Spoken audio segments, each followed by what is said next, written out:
Hello everyone. आज हम इस वीडियो में डिस्कस करेंगे क्लास 9th की जो आपकी साइंस की बुक है, उस बुक से चैप्टर नंबर 5 आपका बायो का चैप्टर है। फर्स्ट चैप्टर आपका बायो का the fundamental unit of life. हम चैप्टर जो है उसके एनसीईआरटी सॉल्यूशन डिस्कस करेंगे। हम चलिए हम एनसीईआरटी सॉल्यूशंस पे आते हैं। सबसे पहले हमसे क्या क्वेश्चन पूछा गया है, हम सबसे पहले कि who discovered cells and how. Cell को किसने डिस्कवर किया था सबसे पहले और कैसे किया था। Cells was discovered by Robert Hooke. Robert Hooke एक साइंटिस्ट थे जिन्होंने सबसे पहले जो है सेल को वो क्या किया था, डिस्कवर किया था। And with the help of his self design microscope. With किसके साथ, किसकी हेल्प से, उन्होंने खुद का बनाया हुआ माइक्रोस्कोप से उन्होंने एग्जामिन किया था सेल्स को। He examine a thin slice of cork. उन्होंने एक पतली स्लाइस देखी थी कॉर्क की। कॉर्क एक जो है सब्सटेंस होता है उसमें, जो बाहर की कवरिंग होती है ना उसमें, ट्री में। And saw that the cork reassembled the structure of a honeycomb consisting of compartments. उन्होंने कई सारे कंपार्टमेंट्स देखे, कैसे ऐसे अलग अलग से जो है उन्होंने कंपार्टमेंट्स देखे, ऐसे ऐसे ऐसे ऐसे कई सारे उन्होंने कंपार्टमेंट्स देखे एक ही उसमें, कई सारे उन्होंने ऐसे कंपार्टमेंट्स देखे एक ही साथ उस सेल में। और आगे का क्वेश्चन पूछा गया हमसे कि सेल को जो है structural and functional unit of life क्यों कहा गया है। ऐसा इसलिए कहा गया है क्योंकि there are various components in the animal and plant cell known as cell organelles. हमारे जो प्लांट और सेल में अलग अलग तरह के जो है कंपोनेंट्स होते हैं उन्हें हम सेल ऑर्गेनेलिज कहते हैं। हर एक ऑर्गेनेली का अलग अलग फंक्शन होता है, सच एज क्या क्या making new materials in cells में नए नए मटेरियल्स बनाना, और जो है वेस्ट को रिलीज करना जिसको हम एक्सक्रीशन कहते हैं, ट्रांसपोर्टेशन करना प्लांट्स में, जैसे कि हम पानी को कैसे ट्रांसपोर्ट करते हैं, फूड को कैसे ट्रांसपोर्ट करते हैं, ये सब जाइलम फ्लोएम की वजह से होता है। टिश्यू चैप्टर में आपका the cell can perform all its function with the help of these organelles. और जो है ये जो है इस वजह से जो है सारे फंक्शन जो है कर पाता है सेल, जो सारे फंक्शन करता है इन ऑर्गेनेलिज की वजह से। तो इसलिए इस सेल्स को structure and function unit of life कहा गया है। और सब आगे देखते हैं, नेक्स्ट क्वेश्चन है ये आपका 61 पेज पे है। उससे पहले भी आपका कौन से पेज पे देख लीजिएगा। How do substances like CO2 and water move in and out of the cell discuss। जो सब्सटेंसेस हैं जैसे CO2 और वाटर, वो सेल में जो है अंदर और बाहर कैसे जाते हैं। Substances like CO2 accumulate in high concentration inside the cell. उनके अंदर हाई कंसनट्रेशन होता है सेल के अंदर, मतलब एक्यूमुलेट मतलब आ जाता है। जैसे CO2 है, there is CO2 concentration difference in internal and external environment of cell. अलग अलग जो है इंटरनल में एक्सटर्नल में जो है सेल के अंदर सेल के बाहर अलग अलग CO2 का कंसंट्रेशन है। CO2 move out of the cell from a region of high concentration to a region of low concentration outside the cell by process of diffusion. एक डिफ्यूजन एक प्रोसेस होता है जिसमें जो है हाई कंसंट्रेशन तो लो कंसंट्रेशन होता है, मतलब कि जैसे कि CO2 इसकी वजह से हेल्प करता है। इसके अलावा एग्जांपल दूँ तो मैं आपको, आपने केमिस्ट्री में पढ़ा होगा कि हम एक जगह, जैसे आप इंसेंस स्टिक ले लीजिए, आप एक रूम में चलो आप अगरबत्ती रख देंगे एक रूम में कॉर्नर में, तो पूरे कमरे में फैल जाएगी उसकी जो है स्मेल। तो किस लिए होता है, वो होता है डिफ्यूज़न की वजह से होता है, वो ये प्रोसेस जो है डिफ्यूज़न कहलाता है। नेक्स्ट क्वेश्चन क्या पूछा गया है, why is plasma membrane call selectively permeable membrane. Plasma membrane है उसको सेलेक्टिवली परमिएबल मेम्ब्रेन क्यों कहा गया है, मतलब सेलेक्ट की हुई चीज़ों को ही वो अंदर बाहर जाने देता है। The plasma membrane selectively allows the entry and exit of materials in and out of the cell। ये प्लाज्मा मेम्ब्रेन है जो सिलेक्ट की हुई चीज़ों को ही अंदर जाना और बाहर आने की परमिशन देता है सेल से। It also prevents movement of some other material, और ये कुछ अदर मटीरियल्स की मूवमेंट्स के लिए भी रिस्पॉन्सिबल होता है। Therefore it is called a selectively permeable membrane. इसलिए जो है इसे सेलेक्टिवली परमेबल मेम्ब्रेन कहा गया है। Can you name two organelles we have studied that contain their own genetic material। जिनके खुद के जेनेटिक मटेरियल होते हैं, जैसे DNA RNA हो गया, ऐसे वो हो गए mitochondria and plastids. If the organization of a cell is destroyed due to some physical or chemical influence, what will happen। अगर किसी का जो है सेल डिस्ट्रॉय हो गया कुछ किसी फिजिकल या फिर केमिकल इन्फ्लुएंस की वजह से, तो क्या होगा, क्या कॉन्सिक्वेंसी होगी उसकी।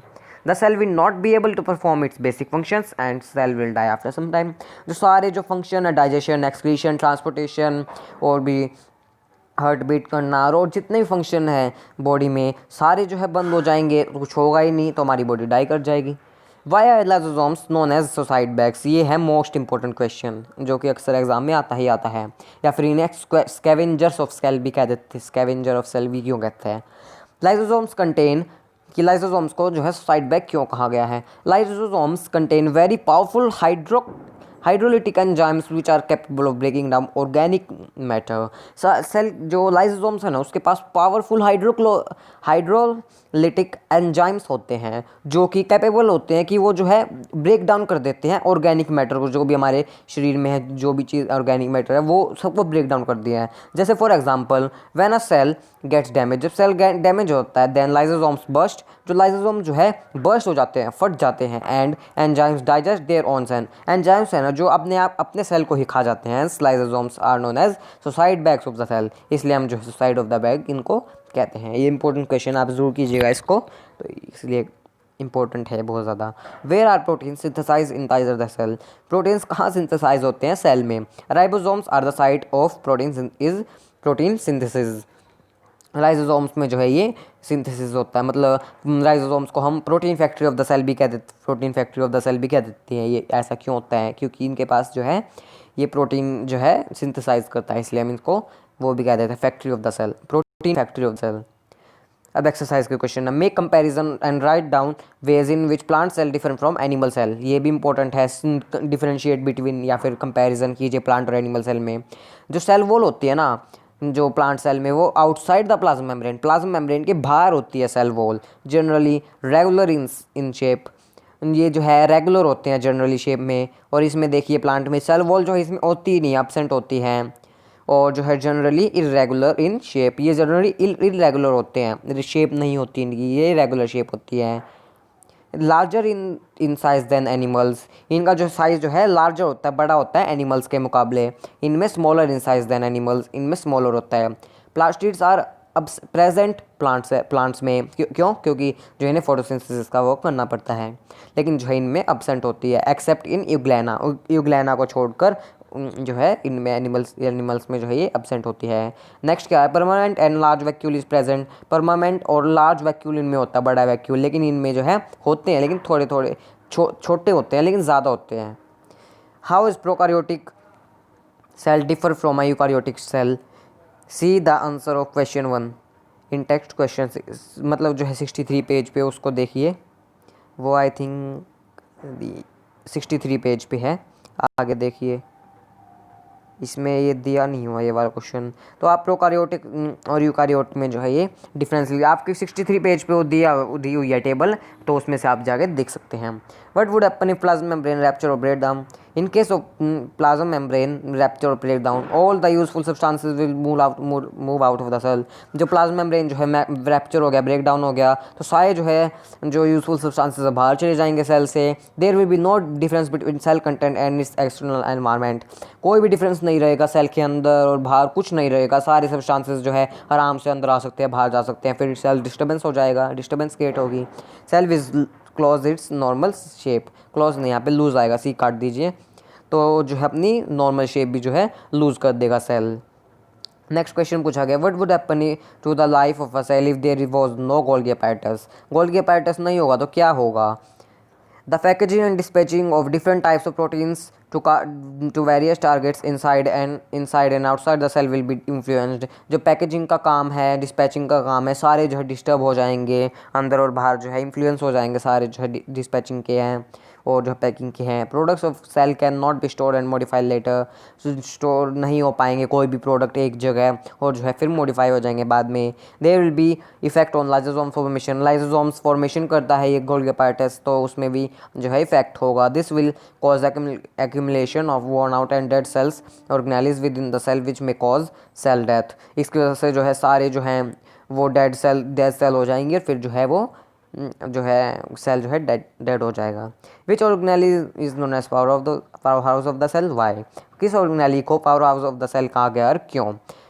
किस ऑर्गेनेली को कहा गया है, mitochondria is known as power house of the cell, क्यों, processes of cell respiration take place in mitochondria, मतलब जो सेलुलर रेस्पायरेशन का जो प्रोसेस होता है वो इसमें माइटोकॉन्ड्रिया में किया जाता है, टू जनरेट एनर्जी जनरेट करने के लिए required for various chemical activities in the form of ATP, जो कि वेरियस जो केमिकल एक्टिविटीज़ में ज़रूरत होता है, किस फॉर्म में फिर बनता है वो एटीपी फॉर्म में बनता है, और कई बार हम एटीपी को करेंसी ऑफ द सेल भी कह देते हैं।